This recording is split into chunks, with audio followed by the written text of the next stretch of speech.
Okay, hello everybody. Welcome to the Course Creator Community Podcast. I'm your host, Jono, and I am super excited because we have a very special guest this week. A little bit about this person.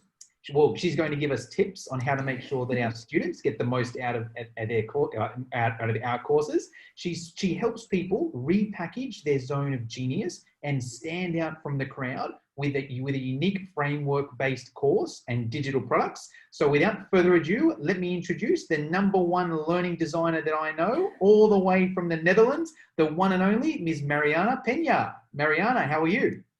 Hi, Jonah. Thank you for having me. I'm very excited to be here. I don't really get a lot of opportunities to geek on frameworks and course creation on podcasts. So I'm super excited to talk to your community.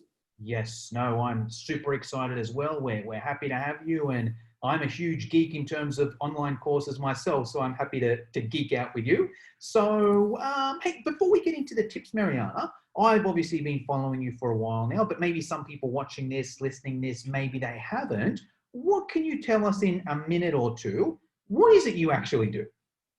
That's a very good question. What is it that a learning designer does?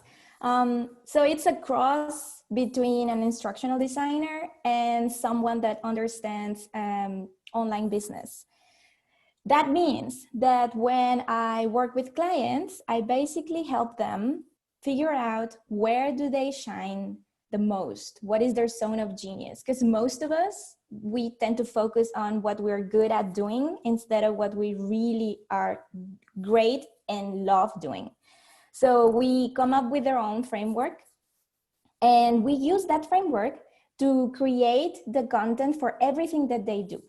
Whether that is a group program, an online course, the learning journey inside of a membership, but it's also about how do you deliver VIP days or intensives, how do you work one-on-one with clients, because I help them be super structured and sure of how to repackage what they know and love doing into something that they can sell. Yes, wow, love it. Okay, now, sounds impressive. There's going to be a lot of people watching this that are like, I didn't understand a word she just said. So could you do us a favor, Mariana? Could you break that down maybe in an example? Maybe we do a role play. I can pretend to be a student. I can be a student, or you can tell us a story on, a student that you helped go through that process. What can you tell us there? Yes. So for example, sometimes, most of the times, we are experts at something. Half of the time we know that we're experts at something, but half of the time we are just so good at it that we assume that other people know this and know how to get there and know how to do this, right? So for example, let's say that you are great at sales. You've been in sales your entire life, right? Perhaps in a 9-to-5 job. And it comes to a point where you're like, listen, I always get the same questions from my customers or clients. And I am always tweaking the information in the exact same way because I know I can anticipate their needs and their questions, right? Because you've been in that game for so long. Well, you don't have to quit your job. You don't have to quit your 9-to-5. That's fine if you love it, but you could make some income on the side because you have become an expert. You know exactly how to deal with a particular type of customer, solving their needs in a particular way. You have created your own shortcuts that are just exclusively owned by you. Nobody else does it the way you do. That's why you're great at it, right? That's why they choose to work with you and not someone else. So what I do is I come in and I sit with you and we talk about it. You tell me your process. And while you're doing that, my brain is going like, okay, we can structure this in this way. This is the starting point of the journey. You're going to explain people this first and then this so that you can develop those skills that you have after so many years in the game, that you can effectively develop those skills in your students or your course participants. Because again, you're so good at it that you may forget, oh, I didn't know this in the beginning. I didn't used to do this in the beginning. I'm there to tell you, well, there's a journey to get there. Let's help your students get there too, but faster. Yes. So together we translate everything that you know right now, all the shortcuts, all the skills that you have developed into I call it a learning journey, but it's just basically a 1, 2, 3, a step by step, that people that want to get to the point where you are at now can follow and then have their own thing too. Because if we are creating courses, it's because we have something to teach, right? Like we have something to tell the world, like, listen, I can help you with this. So I just make sure that you're actually helping them and not just saying it, not just creating PDFs, and not just packing everything for content's sake, but you actually develop skills, which is what people need and want. Yes. Wow. Love it. Okay. I can't wait to dive into a little bit of that. Just before I do, I had a idea come up in my mind. Let me know if you're cool with this. When you said that, I was like, you know what? It could be cool even if we get like a live role play, because we might have some people watching this live. Would you be happy if someone jumps on and you can ask them a few questions and give a bit of an example of the process? Would that be cool with you?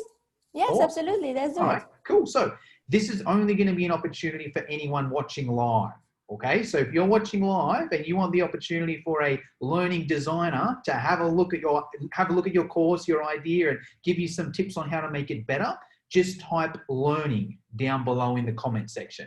Okay, we'll give everyone maybe a minute there, Mariana. But if you're watching it live and you want Mariana to do like a live Tony Robbins intervention type thing there, just comment, comment learning down there below. We'll give it a minute down there. Just while we're waiting for people to comment there, Mariana, maybe we even just start a conversation and see where it goes. So what would you say is the number one mistake that a course creator makes? And while Mariana's waiting for that, if you're interested in coming on live, just comment learning down below. I'll check the Facebook group now. But what would you say is the number one mistake, Mariana? The number one mistake is creating a course that is too general, right? Because again, we want to help people. That's the bottom line. We have something to share, and we believe that we want to help people, and we can. And then we go into this rabbit hole thinking the more I give, the better. Well, that's not actually true. So the number one challenge that I face when working with clients is to help them understand that your course should not appeal to everyone, number one. It should not cover every single thing that you've learned since you were born up until today. It shouldn't. And number three, it should be a very well-defined course outlined based on your outcome. So before you start creating anything, you need to be super clear in a very specific outcome that you want to bring to the people. If you have that, then you're good to go. Because when you're clear on your outcome, then it's super easy to decide, okay, I can include this or I don't need to include that, because it distracts instead of adding to the learning outcome. So that's what I see often. And that's what it's a little bit difficult to get rid of, that idea, because we see all these, bundles and super packed courses with all these PDFs and whatnot, video testimonial and extra trainings, and that's okay. But if it doesn't align with your outcome, then you're not doing any favors to your audience. Yes, love that. Okay, let me piggyback off that and give you my take on that. So yeah, love that in many different ways. I like the length one. I think the length is a good one there on a few different ways. So I'm a shorter the better guy, right? And in a few different ways. My background is in fitness, for example, right? Now, if you said to someone, hey, you want to lose 10 kilos? Great. Here's one program. It's going to take you a year to do it. Here's one program. It's going to take you 12 weeks to do it. Which one are you going to pick? You're going to pick the 12-week one, right? And it's the same thing with an online course as well, whatever it is. And I'll even give an example, right? I'm doing a student in an online course at the moment, right? On essentially how to grow my YouTube channel. And look, good course. It's great. There's a whole heap in there, but probably too much for me. It's like, oh, I don't want to watch this. How can I fast forward? Oh, now I need to get this PDF. And I'm like, isn't there just like a checklist, where it's like, hey, here's the 10 things you got to do. Do this, watch this video. Do this, watch this video. Do this, watch this video. Like Exactly. that's the type that I like to learn quite well. And I think a lot of people do as well.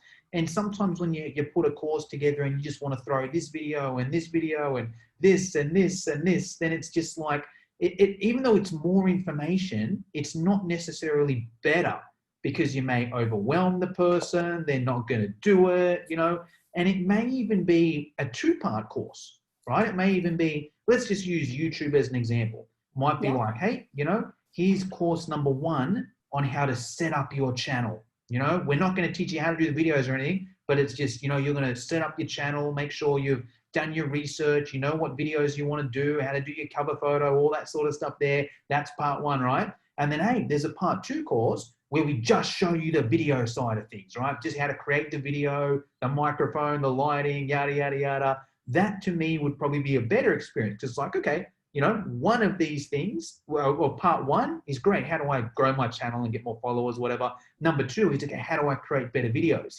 There are almost 2 different outcomes there. And look, you can't have it in the one course. It can be done, and it's the ultimate course. But is the ultimate the best? Maybe not. So it's another way to look at it. So I love that there. And I love how you've said the specific person, specific problem. Now, that's a good question all round in business, right? Let me think of the way I look at this. I'd probably say there's a good quote, if you try and help everyone, you end up helping no one, right? Or if you try and speak to everyone, you end up speaking to no one.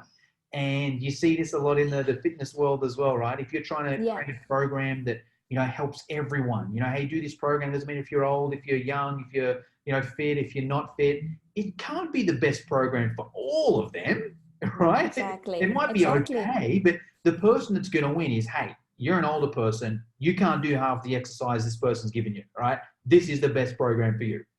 Hey, you're a young person. You can deal with a bit more pressure, hey, here's the program for you, instead of one that sort of helps everyone. So I love that there. So good tips. So let me think of where to go from here. All right, cool. So let's say we've got that. We're like, all right, I know I've got a clear outcome. I want my course to, help this person do this. That's what it is. I've got that. What's the next step? Let's say someone doesn't have a course, or they've got a rough idea on course. What's the next step for them? What do? They've got an idea. Yeah, I help, people lose weight or whatever it is. How do we go from that to a course? Great question. So, of course, everybody has different methods, right? If you talk to a different colleague, learning designer, they might point you in a different direction.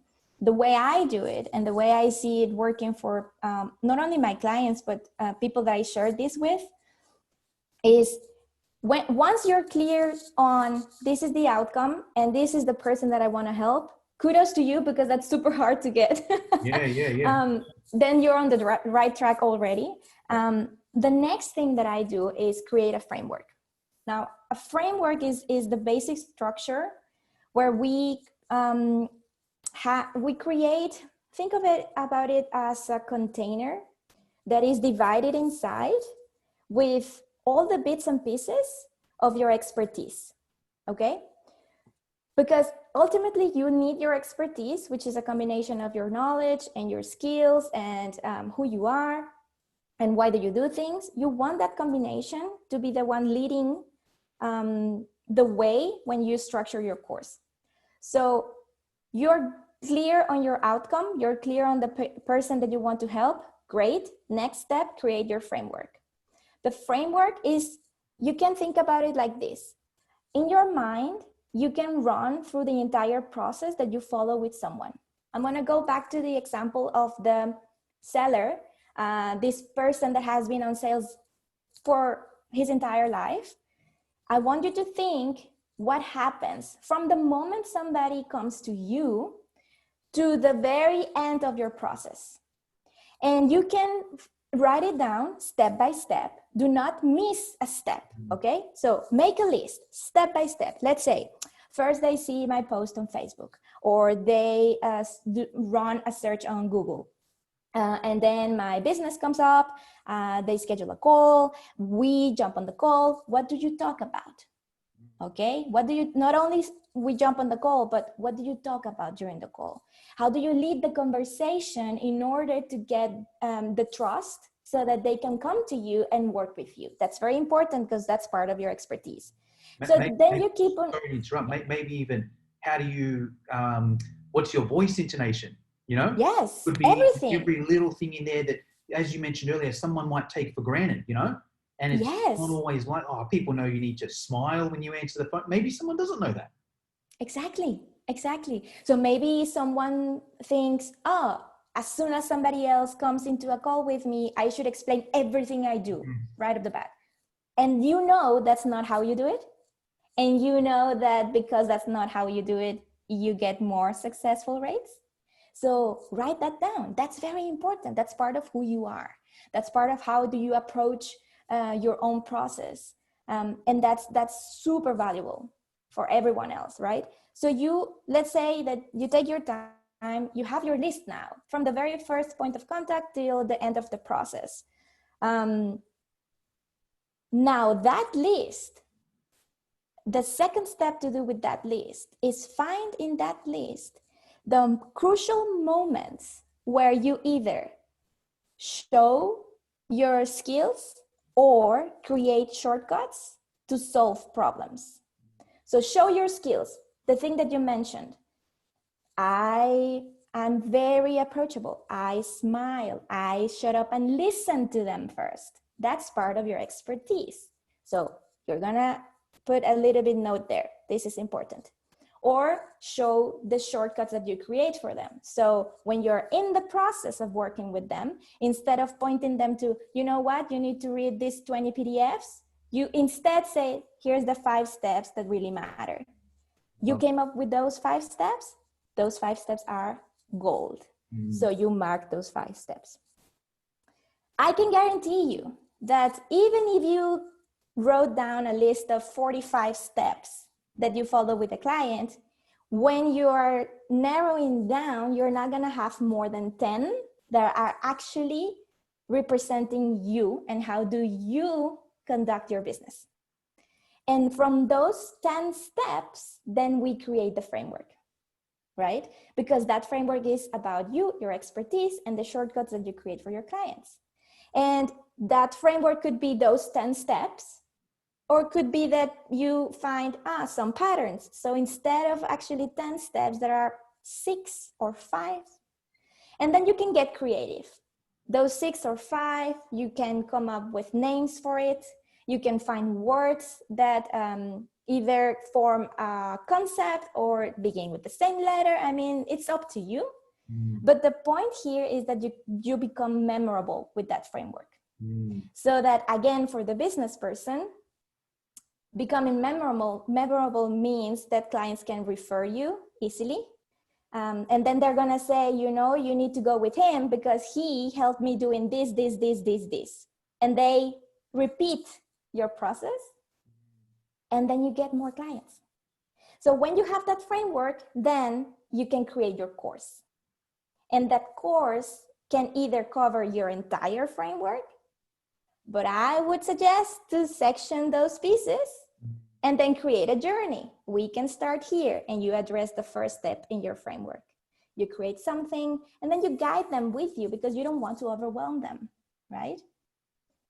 Because I don't know if everybody is aware of this, but as adult learners, we can retain our focus and attention, meaning we can follow instructions effectively only for about 10 to 17 minutes, which is appalling, but true. And we need to keep that in mind. So when you are designing your course based on your framework, just to remember that. Don't overwhelm people. Take it step by step. And that doesn't make it less effective. On the contrary. Yes, love that. Wow, so many good points there. I love the framework because I've had a lot of guests on here. No one's really spoken about the framework like that, Mariana. So I love how you've broken that down. I'll piggyback off that as well. What I like about a framework is you get known for it, right? It's not just like, hey, go and do, Mariana's sales course, for example, right? It's, hey, I did Mariana's sales course and I learned the Paystar formula, Yes. the problem, the amplification, the story, that's a good copywriting formula actually that I learned from Ray Edwards, a good copywriter, right? Now that's stuck in my mind forever. I know Ray Edwards, I know Paystar, right? If I'm ever going to go and write some copy, I know that I've got Paystar in my head. I can write it there, right? Because he's frameworked it like that. I can't think of any good ones off the top of my head. What else is, well, even another one, right? That works quite well where it's, PASTOR. But even I did a sales mastermind once. And the objection handling system the person used was Armor of God, right? Mm-hmm. And it was a framework. It was like, all right, the first thing you do is you, and it wasn't a letter type thing, right? He just called it the Armor of God. And it was, okay, the first thing you do is you agree, the next thing you do is you respond. And he had a framework like that. And both those things that you mentioned where it's memorable, I know it, he's the Armor of God person. And it's a specific framework. If I'm ever on a call, I can have it out in front of me here and be like, all right, what's the first thing? It's agree. Right, what's the first thing? It's, he. So it's like, and that's actually, and I guess it goes back to the start again, where that's almost a sign of a good course. I shouldn't say good course, but an effective course. If you can almost fit it on a one-page PDF, obviously you may need to, like if it's just got P problem on there, okay, you need to watch a video that explains the problem, right? But then once you've watched that video, you can essentially have it on a one page and someone can go through your framework and your whole course is on one page there. I think that's a good sign of a good course. What's your take on that, Mariana? Yes, I agree. Because learning is about making things easy and simple for our brains. The more we complicate things, the more pressure we put on the cognitive side of our brain into trying to figure out what to do with this. So you don't want that. You don't want to overwhelm your students. You don't want to overwhelm your audience. You want to paint a very clear, easy picture to follow. And remember that we are wired to do this since the moment we are born. Like, we follow structures. We actually discover the world based on structures. Okay, so that's fire. When you're a baby, like, that's fire. That, I don't know what that is. Let me go. Oh, that's dangerous. I'm not gonna do that again. So parents understand that, and then they jump in ahead and say, don't do that because this happens. That's the same when we're adults. Like, when you're leading a course, you want to create those shortcuts. Don't do this because this is going to happen. I mean, power to you if you want. I'm just telling you, based on my expertise, you're going to run into this problem. So let's just go through this shortcut. And yes, having a framework, I think, makes everything just smoother, because all of a sudden, you know how to structure your courses. Like I said, you can go in with the ultimate whatever and cover your entire framework. I don't advise that ever, but you can. But you also have the copy in your mind for your sales page. You immediately know how to create your lead magnet, because the lead magnet talks about the main steps of the framework without diving into how to get there. You have everything. You have all the clarity that you need when you have your framework. Yes. Yes, love that. And I love how you've mentioned the simple side. There's one of my favorite quotes is, if you can't explain something simply, you don't know it well enough.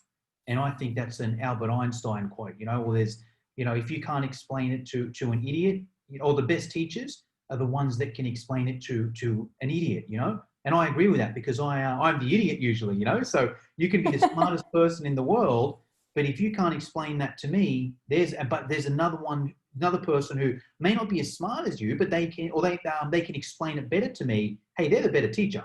That's the course I'm going to do. So I love that. Yes. Yes. And sorry, just to add a little bit there,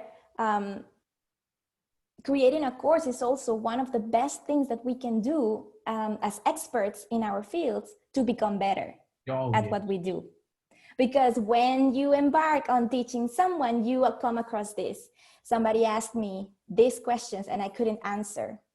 I couldn't answer immediately, or I couldn't explain it well enough so that they understood what I was trying to convey. And then you realize, I still need to work on my own stuff. So even if you don't consider creating an online course just to create it and have some passive income from it, do consider it as a way to perfect your skills and to improve your expertise, because I can guarantee you that teaching is no joke.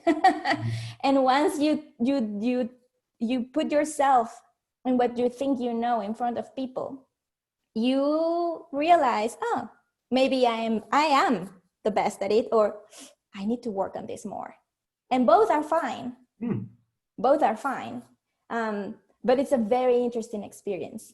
Yes, and I'll piggyback off that. I think the only way to test yourself anyway, right, is to put it out there to other people. And I know you said either way is fine. Either yes, I am the best, or okay, I need to improve a little bit. I think there's always room for improvement, right? It may just be, one little bit where you didn't think of that way. So I think that's important. One more question I've got for you, Mariana, is around, let's say, information versus action, or information versus transformation. So there's a lot of things going on in the online course world where it's like, hey, information is not enough. If you just give someone information, that's only so valuable. We need to make sure these people action that information so they actually get the result. Have you got any tips for us there on how we can actually make sure that, I guess, our students firstly actually do the course, but then also actually action what we've told them to do in the course? Yes, this is a very good point. And I'm very happy that you mentioned this, because I see it too all the time. And the first thing that I say is, your course is not about the content. It's not about the information. They can buy books for that. They can Google that for free. They can Google that for free, right? So that's not why they are coming to you.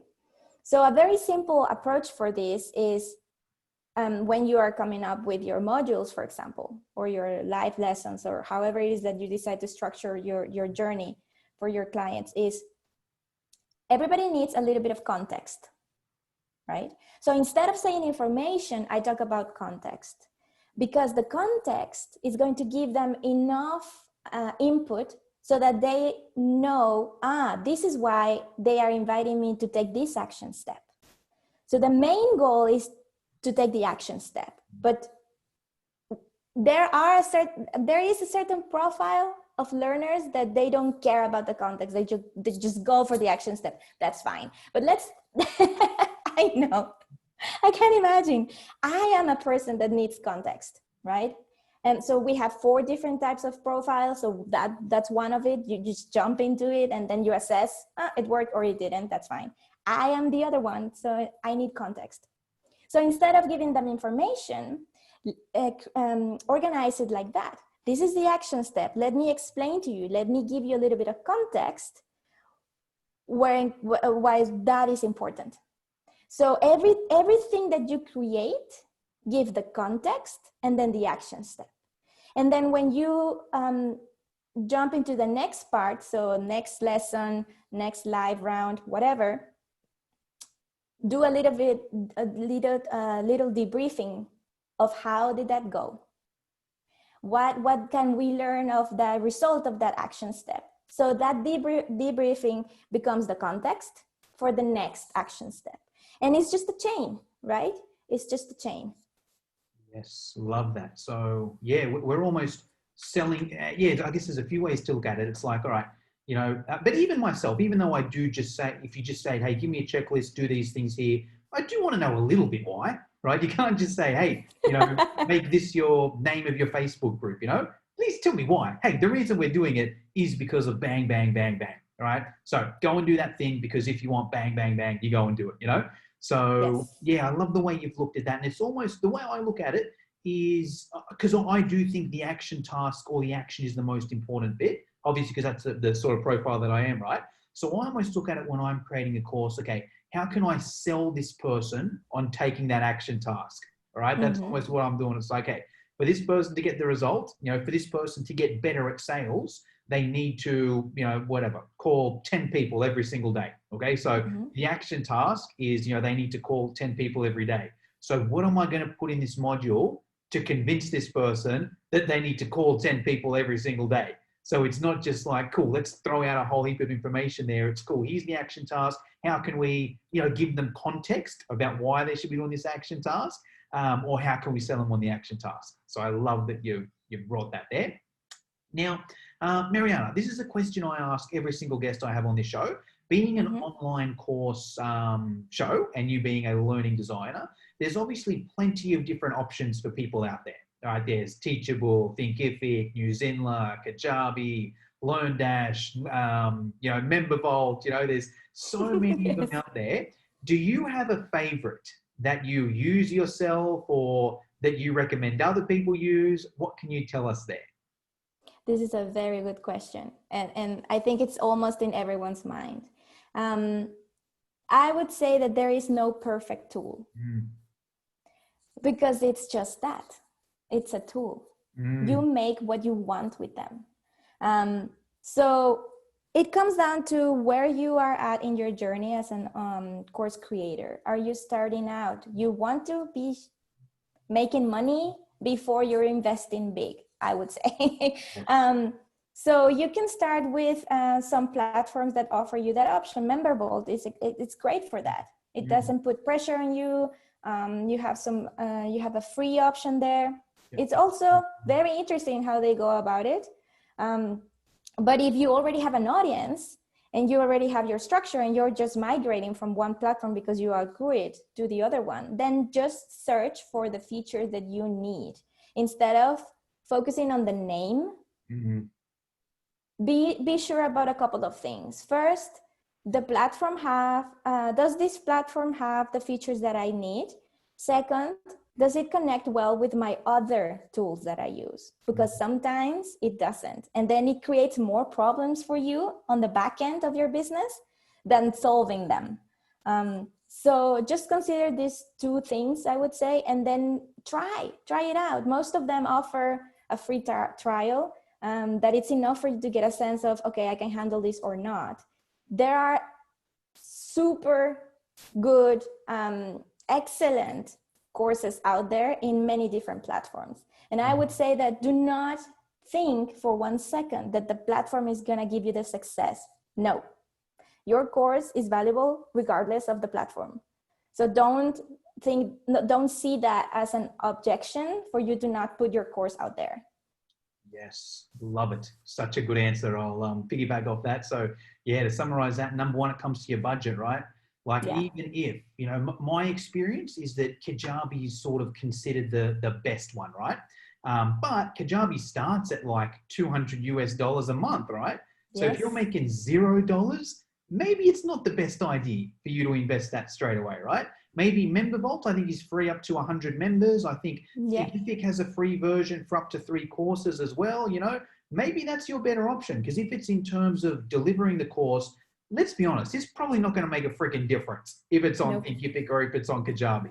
Maybe, one integrates better with the others or has a bit more marketing or, has different colors or whatever it may be, but it's not going to make and break. And a story that I can share there is my first course was an ebook, right? It was literally a Microsoft Word document saved as a PDF with unlisted YouTube videos, right? And it got rave reviews because the content on there was good. I spent $0 on, on hosting it. Not that I recommend doing it, because it's going back about 5-6 years ago before any of this stuff existed, right?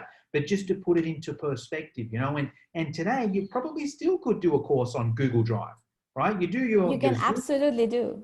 Yeah. Do your Zoom video, record it, throw it on Google Drive. Here's folder 1 with unit 1. Watch this video. Here's all your resources, yada, yada, yada. Like, if it's a good course, you will smoke someone who's got a worse course than you but has it on Kajabi. So I love that you've brought that up there.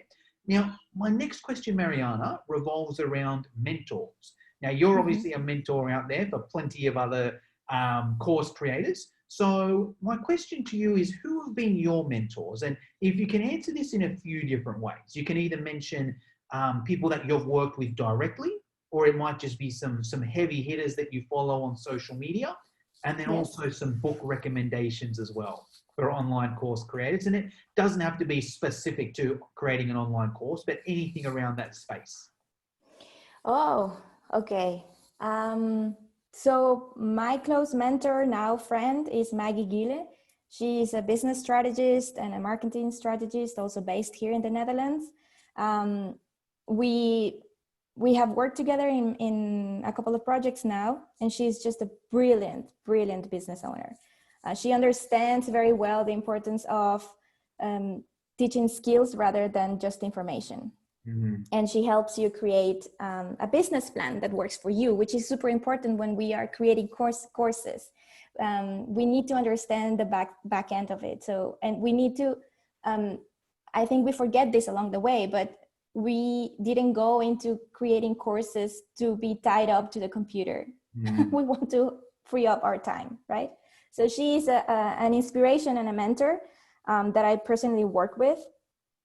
And I don't have conversations with her because she is a giant and a powerhouse, but Rachel Rogers is a huge inspiration for me. I'm part of her membership, and she's not just a brilliant business owner. She understands the importance of creating learning journeys for her community. So the way the membership is structured inside is just a joy for my learning designer eyes. And I would say that when you are looking or searching for mentors, it is super important to remember that you are a person before you are a business owner. Mm. So you are a person before you're an online course creator, and you have values and you have particular ways of seeing the world. So your mentors should reflect that. Don't get caught up in, they have so many million followers, everybody buys this, I should jump on it. No.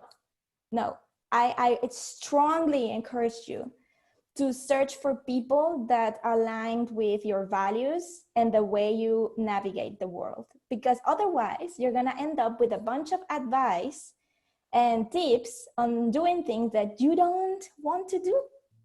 You don't want to follow because they don't feel good for you. Right? So that's my take on mentors. And I don't know, I am very curious, who would you say are your mentors? My mentors, I've got two, right?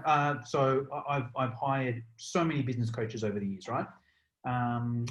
My in terms of like the heavy hitters is Tony Robbins is my biggest, because for that exact reason, I was like, there's so many people out there, who can I pick? And I was like, you know what? I like this guy because he's funny, he's successful, he's rich, he's got a good relationship, he's good with his family, he's got a balance, I like him as a person and then as a business person. So that's why I like him there. And then the other person is Russell Brunson, because I like his sort of relaxed style, I like it how he's not up there in a suit, he's not, hey, work all day, every day from 6 a.m. till 1 a.m. And he's very, hey, here's the easiest way how to do it. And hey, I've done this and I'm not the smartest person. I sort of really relate to that, So that's why I follow those two people there for that reason. Yeah, so you agree, then we're on the same page. Like, it's super important to look at what's behind the business that they are running. And if you find that aligns with you, then go for it. Because otherwise, maybe you need to search a little bit further to find someone that actually does. Bang on. And I'll piggyback off that as well, because this is one thing that I learned from Tony Robbins as well, where he's like, his sort of philosophy is, hey, if there's someone that's done something that you want to do in the way you want to do it, then get them to be your mentor. It's like find them and then essentially, follow what they do, or hire them, or whatever it may be. So I'm a huge fan of that. What about books, Mariana? Have there been any books that you've read and you've changed your life, or you recommend any upcoming course creators should read? It's a very good question, because my own background is not on business. So my favorite books are not about business, but rather understanding psychology and sociology and culture and everything that helps me as a learning designer. But I would say though, that if you're just jumping into this world, which could be overwhelming at times, about creating courses and finding your place in the online business world, I think a must should be the Big Leap. Okay. I haven't read it. Only, Get it on yeah, right now. because it dives into yeah, a couple of concepts that I think are very important for everyone. Just finding yourself, finding your place, and taking that leap, and looking at things from your zone of genius rather than what you should be doing. This is And to me, it's very important because, like I said, I create frameworks with my clients. So we do that. We find what makes them unique, and use that, leverage that to stand out from everyone else. yes, that's Gay Hendricks, is it? Yes. Awesome. On my Amazon list now. Well, well, hey, Mariana, I'm sure people are listening to this and they're like, all right, this Mariana woman, she's cool. You know, I want to learn more about her. I want to follow her. Where's the best place we can go to follow you or hear more about you? Instagram. I hang out on Instagram. I love getting to know people on DMs. Feel free to DM me. And whatever it is that I'm up at the moment, whether that is summits or I have workshops or whatever it is, just click on my my profile on Instagram. That link is gonna take you everywhere. But yeah, basically that's it. And do feel free to, if you watch this on replay and you have questions about something that we discussed, feel free to reach out and just say, could you clarify on this, or great point, or I don't agree because of that. I'm open. I like learning from people. So, and I like helping you. So feel free to do that. Awesome. Well, hey, Mariana, that's pretty much all I wanted to get through today. Is there anything I should have asked you but didn't? Or is there anything I forgot to ask you? Or is there anything you want to finish us off with? I think we covered a lot, but I would just say this. Don't get discouraged by the amount of people jumping online right now, because there is no one like you. It's just impossible. We are all unique persons. We have all unique experiences in the world. We see the world in a particular way. The world sees us in a particular way. So do not get discouraged thinking, oh, I'm just going to be another course creator. No, don't do that. That's not an objection. That should not stop you. You are unique, and your uniqueness deserves a spot in this world. So go ahead and just put it out there. Wow, inspiring. What an end. Thank you very much, Mariana. Thank you.